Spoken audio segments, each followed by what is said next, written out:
Hello hi నమస్తే అందరికీ ఎలా ఉన్నారండి అందరూ నేను చాలా బాగున్నాను. ఈరోజు నేను మీ ముందుకు ఒక రెసిపీతో వచ్చేసాను. ఒక స్వీట్ అండి, పూరీ లడ్డు అనమాట. చాలా ఇష్టం అండి పూరీ లడ్డు, నాకంటే డిఫరెంట్గా స్పెషల్ ఐటమ్ అండి. ట్రై చేసేయండి. ముందుగా గోధుమ పిండి తీసుకున్నాను, ఒక 1/2 కేజీ గోధుమ పిండి అండి. ఒక 1/2 కేజీ గోధుమ పిండి తీసుకున్నాను. ఒక బౌల్లోకి కొంచెం ఆయిల్ వేసుకున్నాను, సాల్ట్ వేసుకున్నాను. మొత్తం ముద్ద వాటర్ కావాల్సినంత అది ఆయిల్ వేసి కలిపేసిన తర్వాత కావాల్సిన వాటర్ పోసి ముద్దలా చేసేసుకోవాలండి. తర్వాత పూరి రెడీ చేసేసుకున్నానండి. అన్నీ ఒక్కసారిగా రెడీ చేసేసుకోవాలండి. పాన్ పెట్టేసుకున్నాను, నూనె ఆయిల్ వేడైపోయిందండి. పూరి వేసేసాను. పూరి వేగిపోతుందండి, బాగా రోస్ట్గా వేగాలండి, బాగా గోల్డెన్ షేడ్లో రావాలన్నమాట పూరి. అలా వేగిపోవాలి, బాగా వేగితేనే, మెత్తగా ఉండకూడదండి అసలుకి, బాగా వేగిపోవాలి, బాగా రోస్ట్ అయిపోవాలన్నమాట. పట్టుకుంటే ఇరిపితే ఇరిగిపోవాలి, అట్లా బాగా రోస్ట్గా వేపేసుకోవాలండి. అట్లా అన్నీ మొత్తం అన్నీ కూడా వేపేసుకోవాలి. ఒక్కసారిగా వేపేసుకొని పక్కన పెట్టేసుకోవచ్చు. వేగిపోతున్నాయి చూడండి, ఎంత రెడ్గా వేగుతుందో. బాగా రోస్ట్గా వేపేసుకోవాలి.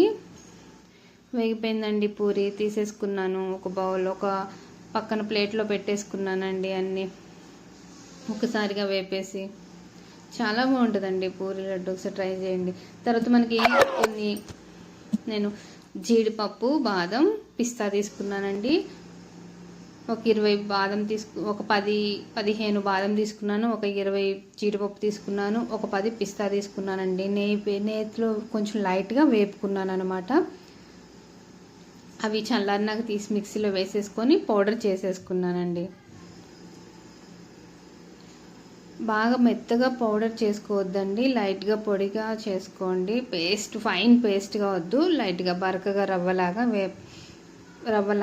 పొడి చేసుకోవాలన్నమాట. చూడండి కనిపిస్తుంది ఇక్కడ. తర్వాత షుగర్ తీసుకున్నానండి. కేజీ గోధుమ పిండికి ఒక 1/2 కేజీ. 1/2 కేజీ గోధుమ పిండి అయితే 1/4 కేజీ షుగర్ అండి. నేను 1/2 కేజీ గోధుమ పిండి తీసుకున్నాను కదండి, 1/4 కేజీ షుగర్ని పౌడర్గా చేసేసుకున్నానండి. పౌడర్ చేసుకొని పక్కన పెట్టేసుకున్నాను.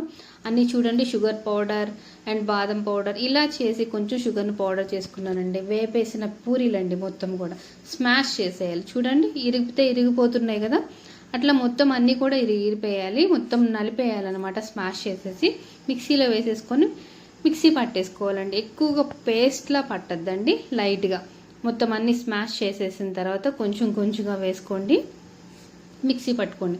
ఎక్కువగా ఆయిల్ పీలిస్తే ఎక్కువ ముద్దలా అయిపోతుందని పూరి చూసుకోండి, ఎంత ఆయిల్ పీలుస్తుంది ఏంటని ఒకసారి చెక్ చేసుకోండి. మిక్సీ పట్టిన తర్వాత, ఎందుకంటే అంత ఏమి వేయకుండానే, మనం నెయ్యి వేయకుండానే నెయ్యి వేసినట్టు అయిపోతుంది అనమాట.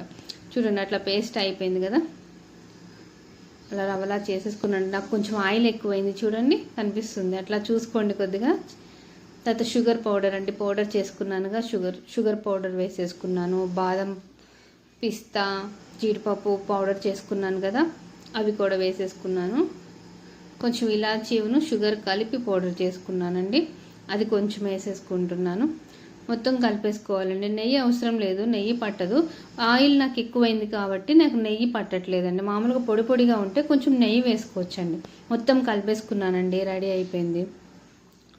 మొత్తం అది కలిపేసుకున్నాక ఉండల్లా చుట్టేసుకోవాలండి. మొత్తం రౌండ్గా చేసేసుకొని చుట్టేసుకుంటే రెడీ అయిపోతుందండి. చూసారా, నాకు కొంచెం ఆయిల్ ఎక్కువ అవడం వల్ల అంత అలా చెమ్మగా, అంటే ఎక్కువ లూజ్గా అనిపిస్తుంది. కొద్దిగా ఆయిల్ ఎక్కువ పీల్చేసింది నాకు. నా హ్యాండ్కి మరి పీలుస్తుందేమో నాకు తెలియలేదు. కొంచెం అప్పుడప్పుడు ఇట్లానే జరుగుతూ ఉంటుంది.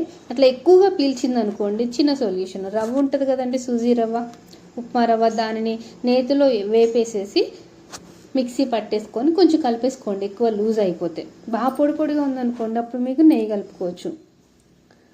నాకు చిన్నప్పుడు నేను సున్నుండలు తినేదాన్ని కాదండి, నెయ్యి తినేదాన్ని కాదు.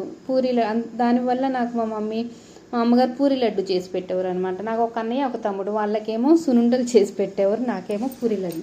చూసారండి, రెడీ అయిపోయింది today Puri laddu. Today recipe అండి, చాలా స్వీట్గా ఉంటుందండి, బాగుంటుంది. Thank you so much. Please like, share and subscribe.